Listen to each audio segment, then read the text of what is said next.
अपनी आदतें तब्दील कर लो, किस्मत खुद ब खुद बदल जाएगी।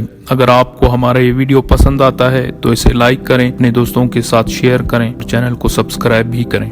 किसी के गुस्से में कहे हुए अल्फाज मत भूलो। ईमानदार गुस्सा भी जल्द हुआ करता है और राजी भी जल्द हुआ करता है।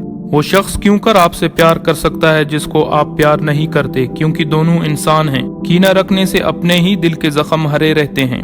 बुग़्ज़ कीना इस तरह पैदा हो जाता है जिस तरह मोहब्बत हो जाती है। झगड़े में कूदना आसान है लेकिन निकलना बहुत मुश्किल। ये झगड़े ही हैं जिनके बायस हम अपनी इबादत ज़ाय कर देते हैं। इंसान के पास इतना वक़्त नहीं होता कि वो अपनी आधी ज़िंदगी तनाज़ात में गुजार दे।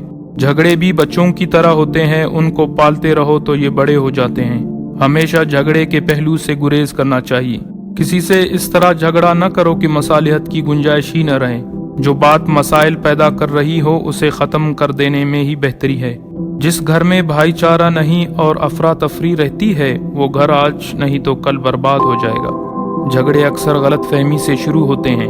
जो शख्स अपना बकरा हासिल करने के लिए मुकदमा बाजी करता है वो अपनी गाय खो देता है। झगड़ा बहुत ज्यादा बढ़ जाए तो फिर याद तक नहीं रहता कि मामला क्या था।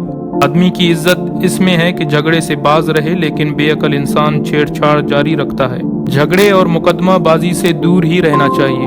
लड़ाका के चार कान यानी लड़ने वाली औरत हर तरफ अपनी निगाह और हर बात पर ध्यान रखती है ताकि लड़ने के लिए कोई न कोई बहाना मिल जाए। पुराने हिसाब नए झगड़े पैदा करते हैं। वो जो दूसरों पर इन्सार करते हैं उनकी तकदीर फूट जाती है। किस्मत की देवी बाहिम्मत लोगों पर मेहरबान होती है। किस्मत किरदार से बनती है। मेहनत की चाबी से ही किस्मत का ताला खुलता है। जो लोग ये समझते हैं कि तकदीर ही सब कुछ है, जिंदगी में हमेशा नाकाम रहते हैं। बदकिस्मती एक बहतान है जो नासमझों की तरफ से लगाया जाता है। दूसरों के गमों को खुशियों में तब्दील कर देना ही असल खुशकिस्मती है। बेअदबी करने से बदनसीबी आती है। अच्छी तदबीर किस्मत का रुख बदल देती है।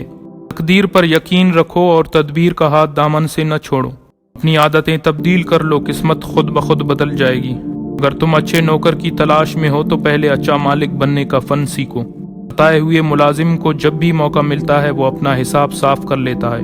अच्छा मुलाजिम वो होता है जिसका मुआवजा भी अच्छा होता है। सरकारी मुलाजिम बनने का मतलब ये हरगिज नहीं होता कि खुद को रिश्वतखोर भी जरूर बना लिया जाए।